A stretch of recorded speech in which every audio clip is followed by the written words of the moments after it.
Hi, good morning, guys. Welcome to Pandu English Academy. I am Bhagirath Godara with new video. आज हम class 8th के lesson mineral and power resources के 4th video को देखेंगे। इससे पहले हमने मिनरल्स की डेफिनेशन पढ़ ली है, मिनरल्स की काइंड्स पढ़ ली हैं, किस तरह से इनका एग्जेक्शन होता है, किस इनको निकाला जाता है, इनकी क्या क्या पार्ट होते हैं। कुछ मिनरल्स की हमने कन्वेंशनल जो मिनरल्स थे उनकी भी हमने स्टडी कर ली है, जैसे कोयला था, पेट्रोलियम थी, नेचुरल गैस थी, उनकी भी हमने स्टडी कर ली है। आज हम हाइड्रो इलेक्ट्रिसिटी पढ़ेंगे, थर्मल पावर पढ़ेंगे, सोलर पावर पढ़ेंगे, विंड एनर्जी पढ़ेंगे, है ना, टाइडल एनर्जी पढ़ेंगे, इनके बारे में स्टडी करेंगे। सो आगे बढ़ने से पहले मेरा निवेदन है कि वीडियो को लाइक करें, सब्सक्राइब करें, शेयर करें, कमेंट करें, वीडियो को पूरा जरूर देखें। आगे बढ़ते हैं। सबसे पहली बात आती है हाइड्रो इलेक्ट्रिसिटी। ध्यान दें, जब भी आपको वर्ड अगर हाइड्रो कहीं भी मिल जाए, डिहाइड्रेशन, हाइड्रो, हाइड्रो का मतलब होता है पानी, जल। क्या होता है? जल। तो ऐसी बिजली जो पानी से बनती हो उसे, साधारण शब्दों में कहूं तो उसे हमें क्या कहते हैं? हाइड्रो इलेक्ट्रिसिटी बोलते हैं। ध्यान दें इस बात का, क्या बोलते हैं? हाइड्रो इलेक्ट्रिसिटी बोलते हैं। ये कैसे जनरेट होती है इसके बारे में स्टडी करते हैं। To generate hydro electricity the water is stored in dam. दिखाता हूं मैं आपको। अब वाटर हाइड्रो इलेक्ट्रिसिटी जनरेट करने के लिए मान लो एक डैम है, ये एक डैम है, इस डैम के अंदर पानी स्टोर किया जाता है ना। वो to generate hydro electricity the water is stored in dam, then it is release through pipeline to fall on a turbine. फिर इसको एक पाइपलाइन के माध्यम से डाला जाता है। यहाँ एक टर्बाइन लगी होती है, एक पंखा लगा होता है, और ये तेज स्पीड से पानी जब आता है इस पंखे के ऊपर, तो ये पंखी बहुत तेज स्पीड से घूमती है, और जब घूमेगी तो गर्म होगी। जैसे हम अगर हैंड को रब करेंगे तो हैंड गर्म होते हैं, तो इसके अंदर कुछ इस तरह की वायरिंग होती है जो गर्म होती है। तो ये यहाँ से गुम होगी, तो ये यहाँ जनरेटर लगा है, तो यहाँ जनरेटर मूव करेगा, जनरेटर स्टार्ट हो जाएगा। जैसे हम घरों में जनरेटर लगाते हैं, बिजली पैदा करता है ना, वो सेम ही जनरेटर यहाँ लगा होता है। तो ये जनरेटर चलेगा, तो जनरेटर से आगे ट्रांसफर लगा हुआ है, तो जनरेटर यहाँ से इलेक्ट्रिसिटी ट्रांसफर में भेजेगा, और फिर यहाँ से इलेक्ट्रिसिटी पोल पे चली जाएगी। सो ये एक प्रोसेस है। मतलब ये जनरेटर को चलाता है। हम घर पर जनरेटर डीजल पेट्रोल से चलाते हैं, यहाँ पे जनरेटर पानी से चलता है। पानी का मतलब है पानी की स्पीड से हम हाथ से जनरेटर को घुमाते हैं ना, वैसे ये घुमाने के लिए यहाँ पानी का प्रेशर यूज किया जाता है। सो ये हाइड्रो इलेक्ट्रिसिटी है। ध्यान दें, pipeline to fall on turbine that makes them to move. इस तरह से जनरेटर मूव करता है, जनरेटर के मूव करने से इलेक्ट्रिसिटी जनरेट होती है। तो आपको इस समझ में आ गया होगा कि हाइड्रो इलेक्ट्रिसिटी कैसे जनरेट की जाती है। बहुत आसान है, इजी है। This turn generator to produce electricity, मैंने बता दिया कि ये टर्बाइन मूव करती है, टर्बाइन के मूव करने से जनरेटर स्टार्ट होता है, क्योंकि कंटिन्यू चलता रहता है, जनरेटर भी कंटिन्यू स्टार्ट ही रहेगा, तो जनरेटर के मूव करने से इलेक्ट्रिसिटी जनरेट होगी। This is called hydro electricity. It is renewable resources. ध्यान दें, ये क्या है कि रिन्यूएबल रिसोर्सेज है। अब ध्यान दें, 1/4 of the world's electricity is produced by hydro power plant, है ना। भारत में बहुत सारे हाइड्रो पावर प्लांट्स लगे हुए हैं, भाखड़ा नागल, है ना, ये बहुत बड़ा प्लांट है। बहुत सारे जितने भी डैम बने हुए हैं, छोटे बड़े जितने भी डैम है, सब डैम के अंदर पावर प्लांट लगे हुए होते हैं, क्योंकि बिजली पैदा करने के सोर्स है। आई थिंक आपको समझ में आया होगा। इस तरह के डैम होते हैं, इन सब डैम के अंदर टर्बाइन लगी होती है, इन टर्बाइन के माध्यम से टर्बाइन मूव करती है, और इनके पास जनरेटर होते हैं, जो जनरेटर स्टार्ट हो जाते हैं। तो इस तरह से इलेक्ट्रिसिटी जनरेट की जाती है। आगे बढ़ते हैं।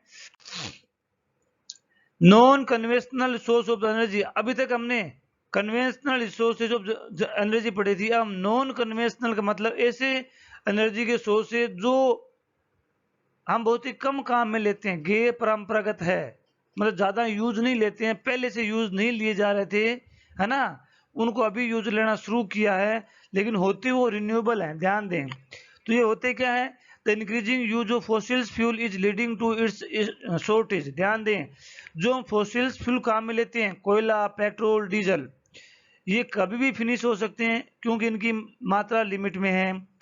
It is estimated that if the present rate of consumption continues, जैसे कि आज हम जिस तरह से मिनरल्स को यूज कर रहे हैं, अगर वो यूज कंटिन्यू रहता है, the reserve of these fuel will get exhausted.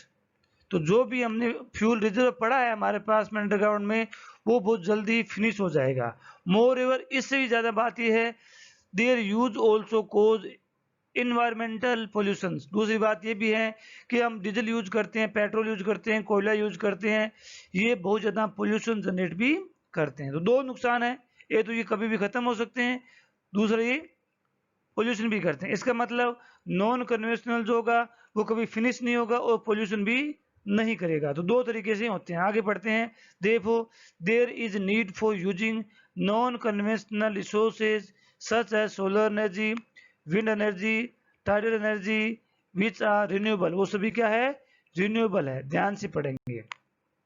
आगे देखते हैं, सोलर एनर्जी क्या है उसको पढ़ेंगे हम। Solar energy is simply the light and the heat that come from the sun. ध्यान से पढ़ेंगे। This is the sun. इसकी लाइट और हीट जो है इन प्लेटों में पड़ती है। ये प्लेटें विशेष तरीके से बनी होती हैं जो सनलाइट को इलेक्ट्रिसिटी में ट्रांसफर करती है। हम पढ़ेंगे यहाँ पे इस चीज को। The solar energy is simply the light and the heat that come from the sun. The technique through which this energy is converted into electricity is known as solar energy. इसमें फोटोवोल्टिक नाम की कुछ raise होती हैं जो sunlight को energy में convert कर देती है। सो इसमें लिखा है photovoltaic cells which convert sunlight into electricity. इनमें फोटोवोल्टिक प्लेटें होती हैं जो सनलाइट को हमें इलेक्ट्रिसिटी में कन्वर्ट कर देती है। सो आई थिंक आपको ये समझ में आया होगा कि सनलाइट कैसे जनरेट होती है। अब जो सनलाइट होगी इसे डायरेक्ट इलेक्ट्रिसिटी बनेगी, और जो इलेक्ट्रिसिटी जो होगी वो बिल्कुल भी पोल्यूशन नहीं देगी। दूसरी बात, सोलर लाइट जल्दी से फिनिश होने वाली नहीं है। जिस दिन सोलर एनर्जी खत्म होगी, सोलर सनलाइट ही खत्म होगी, उस दिन यहाँ पर हमें इलेक्ट्रिसिटी जनरेट करने की जरूरत भी नहीं पड़ेगी, क्योंकि लाइफ बचेगी नहीं। आगे बढ़ते हैं। विंड पावर क्या होता है? तो विंड पावर को समझें। The high speed wind rotates the wind mill. ये इनको बोलते हैं विंड मिल। क्या बोलते हैं इनको? Wind mill. जब तेज गति से हवा चलती है तो ये पंखियां बहुत तेज गति से घूमती हैं।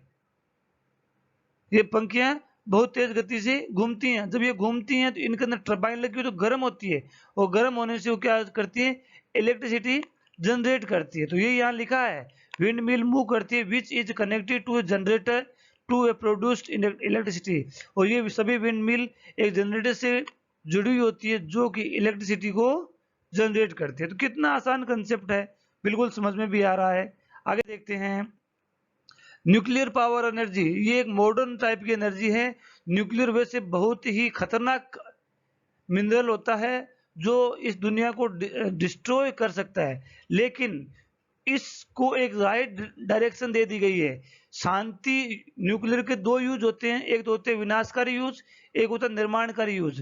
निर्माणकारी यूज का मतलब उस न्यूक्लियर पावर को ऐसे कार्य से इस तरह से यूज किया जाए जो इस यूनिवर्स को, जो इस दुनिया को अच्छा रूप दे सके। मतलब इसमें बहुत ज्यादा एनर्जी होती है।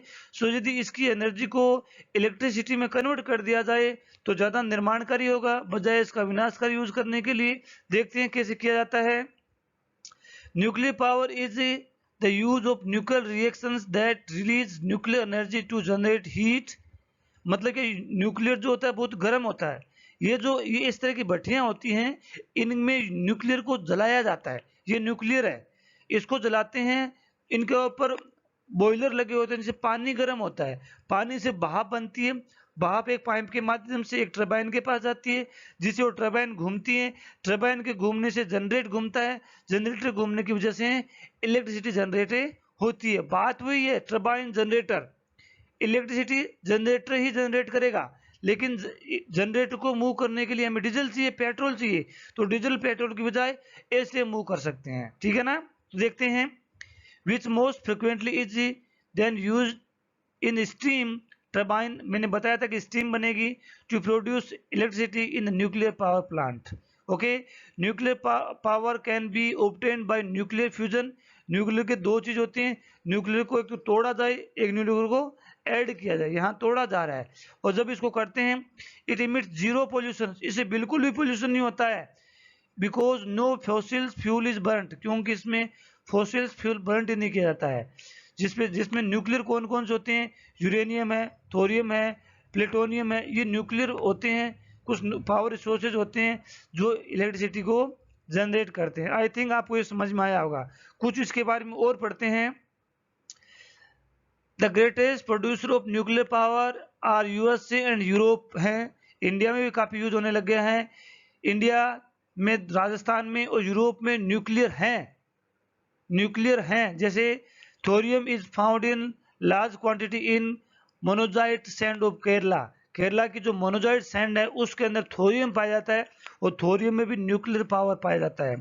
न्यूक्लियर पावर प्लांट्स इंडिया में कौन कौन से हैं, कलपकम तमिलनाडु के अंदर हैं, तारापुर महाराष्ट्र के अंदर है, राणा प्रताप सागर कोटा राजस्थान के अंदर है, नरोरा उत्तर प्रदेश के अंदर है, केगा या केग भी बोलते हैं कर्नाटका के अंदर है। आई थिंक ये भी समझ में आया होगा। अब हम पढ़ते हैं, ये होता है न्यूक्लियर पावर प्लांट का सिस्टम। ये यहाँ से देखिए न्यूक्लियर रिएक्टर ये बना हुआ है, यहाँ पे न्यूक्लियर रिएक्टर हीट जनरेट करता है, यहाँ ऊपर ये पानी, इसमें पानी भरा हुआ है, तो यहाँ से क्या होगा, ये भाप बनेगी, हीट, गर्म पानी जाएगा, यहाँ से गर्म पानी आया, जब यहाँ गर्म पानी आएगा तो ये इसको स्टीम बना देगा। क्या बना देगा, स्टीम बना देगा। ये भाप बनेगी, भाप बनकर यहाँ आएगी तो ये टरबाइन मूव करेगा, टरबाइन मूव करेगा, टरबाइन जनरेटर से जुड़ी होगी तो जनरेटर मूव करेगा, और जनरेटर मूव करेगा तो इलेक्ट्रिसिटी जनरेट हो जाएगी। तो इस तरीके से एक प्रोसेस है। अभी यहाँ से वापस क्या करती है, यहाँ से वापस स्टीम इधर आ जाती है, वहां से वापस जाती है। इसमें क्या है, स्टीम चलती रहती है और यहाँ से क्या आती है, हीट आती है, तो इसको गर्म करती रहती है। तो इस तरीके से ये एक प्रोसेस है इलेक्ट्रिसिटी जनरेट करने का।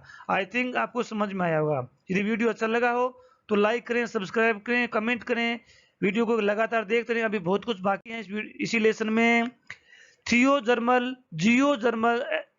Thermal energy, geothermal energy, geo का मतलब अर्थ होता है, क्या होता है, अर्थ, और थर्मल का मतलब गर्म होता है, मतलब ऐसी एनर्जी जो पृथ्वी की गर्मी से निकलती हो, पृथ्वी की गर्मी से निकलती हो, तो जियोथर्मल एनर्जी कहलाती है। कैसे निकलती हो देखते हैं। Heat energy obtained from earth is called geothermal energy.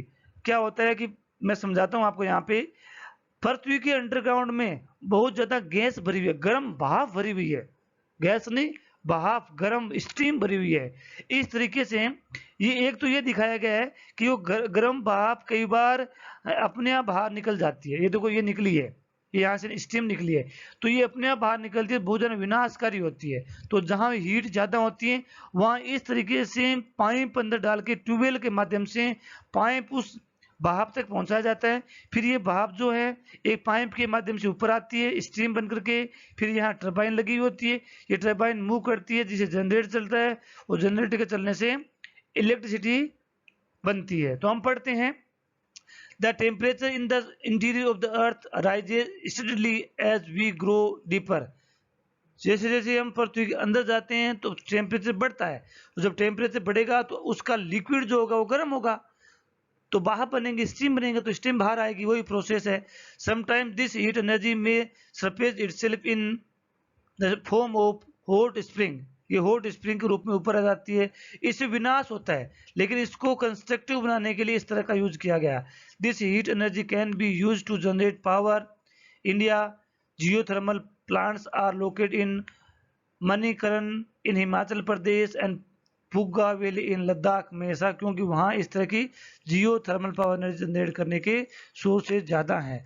I think आपको ये भी समझ में आया होगा।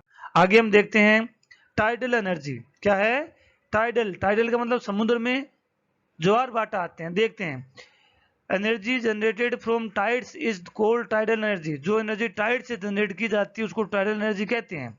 टाइड से कैसे करते हैं, जैसे समुद्र में पानी की लहरें चलती रहती हैं, तो क्या करते हैं, इस तरह की कुछ बांध बना दी जाते हैं, तो क्या करते हैं, इस तरफ से पानी चलेगा, है ना। मान लो कि लहर, समुद्र की लहर ऊपर तक आ रही है, तो इस तरह से पानी निकलेगा तेज स्पीड से, और जब तेज स्पीड से निकलेगा तो इसके अंदर टरबाइन लगी होती है, वो टरबाइन घूमेगी तो जनरेटर घूमेगा, और जनरेटर के घूमने से इलेक्ट्रिसिटी बनेगी। तो इतना ही सब प्रोसेस है ना। तो ये यहाँ लिखा है, during high tide energy of the tides is used to turn the turbines installed in the dam to produce electricity. मैंने यह बताया इस तरह की एनर्जी रशिया और फ्रांस में जनरेट की जाती है, हालांकि इंडिया में भी होती है।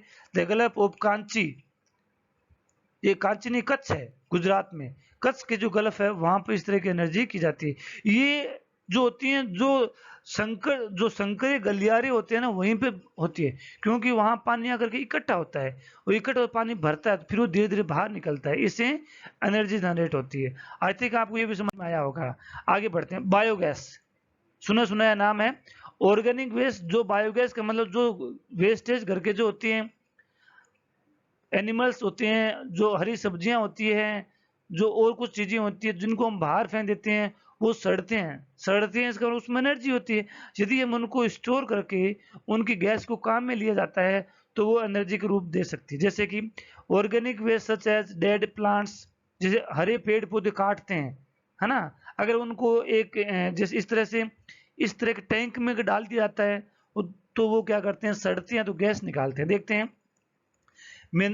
मटेरियल्स, एनिमल डग जो होता है, किचन वेस्टेज जो होता है, can be converted into gases fuel cold biogas में कन्वर्ट किया जाता है। जैसे क्या करते हैं, यहाँ से हम चीज डालते हैं, यहाँ से तो हम चीज डालेंगे इस तरह से, है ना, तो ये इसके अंदर आएगी चीजें, इसके अंदर आने से क्या बनेगी, ये गर्म होगी, सड़ेगी, सड़ने से बदबू निकलती है, जैसे बदबू आती है ना तो वो गैस होती है, उस गैस को हम सिलेंडर में स्टोर करके काम लेते हैं, इसके डबल यूज है। और फिर इसके अंदर जो वेस्टेज हमने डाला था उसको बोलते हैं स्लरी। वो स्लरी जो है बहुत ही फर्टिलाइजर के एक रूप में काम आती है, जो उर्वरक बहुत ज्यादा होती है, अगर फसल में उसको यूज किया जाता है तो बहुत ज्यादा कार्य करती है। The organic waste of decomposed by bacteria in biogas digesters to emit biogas which is essentially a mixture of methane and carbon dioxide। तो ये बायोगैस होती है, कार्बन डाइऑक्साइड और मीथेन का मिक्सचर होती है। Biogas is excellent fuel for cooking and lighting and produces huge amount of organic manure each years. हर साल ये बहुत ज्यादा ऑर्गेनिक मैन्योर को जनरेट करती है। आई थिंक ये भी आपको समझ में आया होगा। So thanks for watching, have a nice day. यदि वीडियो अच्छा लगा हो तो लाइक करें, सब्सक्राइब करें, शेयर करें। Thanks for watching.